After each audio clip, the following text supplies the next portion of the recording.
Good evening student. आज के topic में हम बताना चाहते हैं इनऑर्गेनिक केमिस्ट्री का एक बहुत इंपॉर्टेंट टॉपिक है high spin and low spin complex. ये बेसिकली डिपेंड करता है नेचर ऑफ लिगेंड पे। अगर जो जैसे स्ट्रेंथ ऑफ लिगेंड अगर जो ज़्यादा है तो लो स्पिन कॉम्प्लेक्स बनाएगा, पेयरिंग करा देगा। और अगर जो स्ट्रेंथ ऑफ लिगेंड कम है, वीक फील्ड लिगेंड है, तो पेयरिंग नहीं कराएगा। जैसे NO ज़्यादा होता है, फिर CO होता है, CN होता है, EN होता है, PPH3 होता है, फिर वाटर होता है, फिर अमोनिया होता है, OH, Br, Cl और F, ये क्या होते हैं? वीक फील्ड लिगेंड होते हैं। अब हम कॉपी पे आते हैं। यहाँ पे है high spin complex and low spin complex. ये स्ट्रेंथ ऑफ लिगेंड है, NO सबसे ज़्यादा, फिर CO, CN, EN, PPH3, water, ammonia, OH, Br, Cl-F। ये स्ट्रॉन्ग फील्ड लिगेंड है PPH3 तक। मैंने कुछ एग्जाम्पल लिए, सारे नहीं लिए। ये क्या बनाएंगे? लो स्पिन कॉम्प्लेक्स बनाएंगे। और इधर वाले OH से लेके F- तक ये हाई स्पिन कॉम्प्लेक्स बनाएंगे। ये वीक फील्ड लिगेंड है। अब देखो हाई स्पिन और लो स्पिन है क्या। देखो D1 में हम लो स्पिन हाई स्पिन की बात नहीं करेंगे, एक ही इलेक्ट्रॉन है।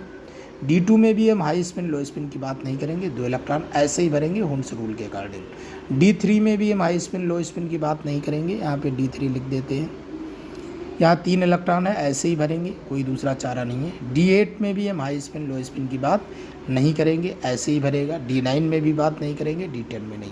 मतलब आगे के 3 1, 2 और 3, D1, D2, D3 और पीछे के 3 D10, D9 और D8, इसमें हम हाई स्पिन लो स्पिन की बात नहीं करेंगे। जैसे D4 आता है तो क्या करेगा? एक यहाँ आया, एक यहाँ आया, एक यहाँ आया, एक ऊपर चला गया। तो ये देखो स्पिन देखो, S = half half half half, तो 4 बार हाफ है तो 2 आ गया। यहाँ क्या कर सकता है दूसरा? एक यहाँ आया, फिर यहाँ आया, फिर यहाँ आया, फिर चौथा इलेक्ट्रॉन ने पेयरिंग कर दी। तो S = हाफ, नीचे वाले का minus half plus half plus half, ये 1 आ गया। तो इसमें स्पिन ज़्यादा आ रही है ना, 2 आ रही है। D4 ये है दोनों, और इसमें स्पिन कितना? 1 आ रहा है। तो ये लो स्पिन है, ये हाई स्पिन है। अब इसके लिए CFSC अगर जो कैलकुलेट करोगे तो नीचे चूँकि 3 ऑर्बिटल है ना, तो नीचे 3 ऑर्बिटल है तो नीचे वाला -4dq, ऊपर 2 ऑर्बिटल है तो ऊपर +6dq। ये गैप जो होता है 10dq का होता है। नीचे वाला -4dq, ऊपर वाला +6dq। तो क्या हो जाएगा? -4dq, तो -4dq इंटू 3, 1 2 3, -4dq इंटू 3 और +6dq इंटू 1। तो CFSC कितना आ जाएगी? -6dq। D4 में क्या आएगा? CFSC -4dq नीचे होता है और 4 है तो -4dq इंटू 4, एक पीरियड है तो +p, -16dq +p। अब देखो D5 में क्या है? D5 में इस तरीके से हाई स्पिन में 1 2 3, चौथा ऊपर चला गया और पाँचवा भी ऊपर चला गया।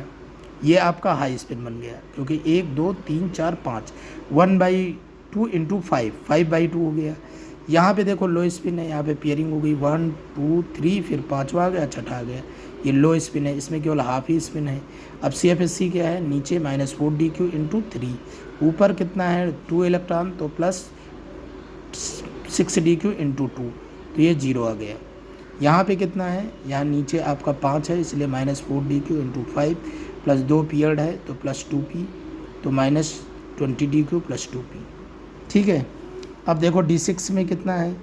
D6 में 1 2 3 4 5, फिर नीचे आ गया, ये हाई स्पिन है। नीचे कितना है? -4dq इंटू 4 इलेक्ट्रॉन है।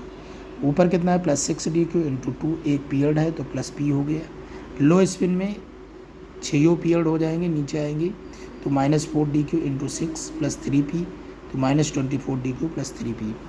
D7 की बात करेंगे तो पहले 1 2 3 4 5 6 7, ये आ गया हाई स्पिन में। तो नीचे कितने हैं? 5, तो -4dq इंटू 5, ऊपर कितने हैं? 6, तो +6dq इंटू 2 + 2p, क्योंकि 2 पीरियड है तो -8dq + 2p आ गया। D7 में नीचे 6 इलेक्ट्रॉन आ जाएगा तो -4dq इंटू 6 प्लस ऊपर 1 इलेक्ट्रॉन है +6dq इंटू 1 + 3p, तो -18dq + 3p आएगा। Thank you.